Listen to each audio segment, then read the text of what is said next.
When is the Sabbath day? The last day of the week is a Sabbath day in the Jewish religion, and it's observed from sunset on Friday to sunset on Saturday. It is a day of rest, and no unnecessary work is allowed to be done in honor of the commandments to keep the Sabbath day holy.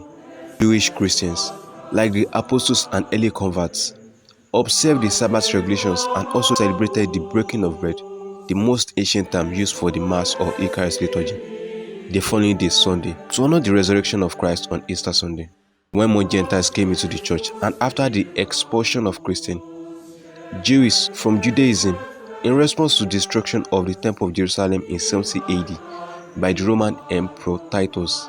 Christianity as a separate religion abandoned the Jewish observance of Saturday Sabbath. Sunday worship of God replaced it, since it was considered the day of the Lord, day of resurrection.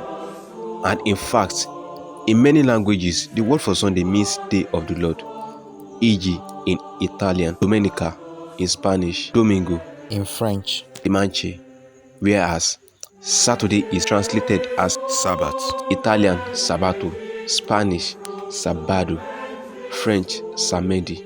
Christians maintain the tradition of going to church on Sunday as it is the day of the Lord. Even when the Julian calendar, devised by Julius Caesar in 45 BC, was replaced by the Gregorian calendar by Pope Gregory XIII in 1582 AD. The first day of the week remained Sunday, and Saturday remained the end of the week, the Sabbath day.